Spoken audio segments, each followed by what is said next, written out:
Les 6 jours, le temps de Dieu et la construction de l'univers. Kardec enseigne que le récit biblique de la création, avec ses 6 jours, est une figure allégorique.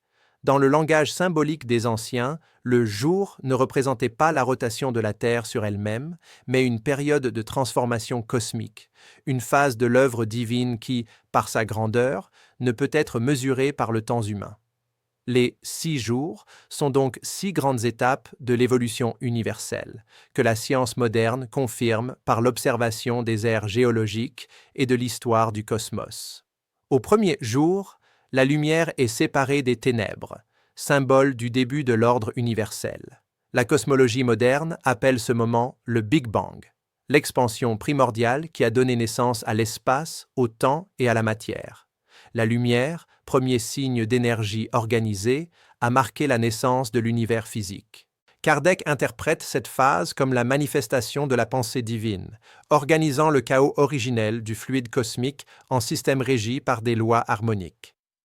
Au deuxième jour se forme le firmament, l'espace sidéral où se déplacent les mondes. La science décrit cette étape comme la consolidation des galaxies, étoiles et planètes, résultat de milliards d'années d'évolution cosmique. La séparation des eaux d'en haut et des eaux d'en bas symbolise la différenciation des forces spirituelles et matérielles qui régissent l'univers, l'esprit et la matière, unis mais distincts dans leurs fonctions. Acronyme. Au troisième jour apparaissent les terres fermes et la végétation.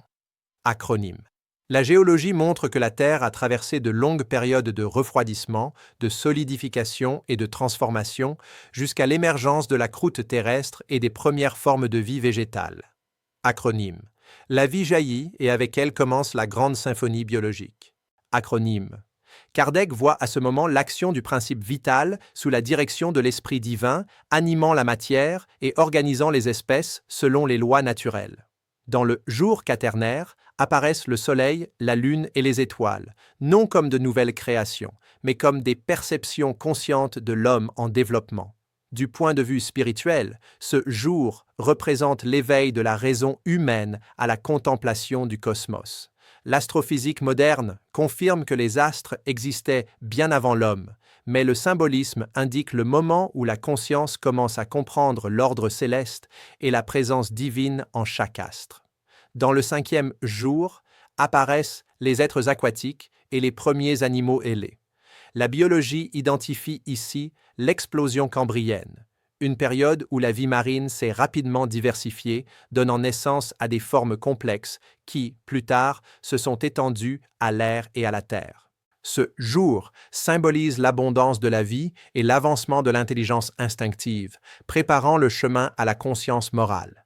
Au 6e jour, l'homme apparaît, l'être conscient de lui-même, capable de raisonner et de choisir. La science explique que Homo sapiens est le résultat de millions d'années d'évolution biologique, mais Kardec montre que l'esprit humain, venant de longs voyages dans d'autres plans, a commencé à habiter les corps humains lorsque ceux-ci sont devenus aptes à manifester la raison.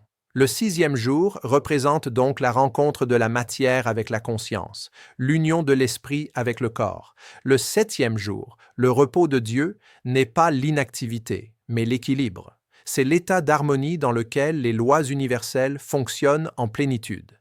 La création divine ne se termine pas, elle se renouvelle sans cesse. Dieu se repose lorsque l'ordre remplace le chaos, lorsque l'esprit s'éveille et que l'amour gouverne le mouvement. Ce repos est le symbole de la perfection atteinte par chaque âme après ses multiples existences. La cosmologie et la physique moderne confirment cette vision cyclique. L'univers s'étend et se réorganise continuellement. Les étoiles naissent, meurent et renaissent. Les mondes se forment et se dissolvent, préparant de nouveaux cycles de vie. De même, l'esprit incarne et désincarne, avançant à des stades de conscience de plus en plus élevés. Le temps de Dieu est éternel, et chaque jour est une ère infinie de sagesse et d'amour. Kardec montre que la genèse spirituelle et la genèse scientifique ne s'opposent pas, elles se complètent. La science décrit les mécanismes de la création, le spiritisme en révèle la finalité morale. Les 6 jours représente la marche de la matière sous le commandement de l'esprit, et le progrès humain est le 7e jour, le repos du cœur qui apprend à aimer. Ainsi, les 6 jours de la création n'appartiennent pas seulement au passé, mais continuent en nous. À chaque pas moral, l'Esprit illumine ses propres ténèbres, répète le premier jour, crée la lumière en lui et avance vers le repos final de la conscience divine. Si cette réflexion vous a apporté clarté et admiration pour l'univers, partagez-la. Car comprendre les 6 jours, c'est reconnaître que la création de Dieu continue de vivre dans chaque atome, dans chaque âme et à chaque aurore de l'Esprit.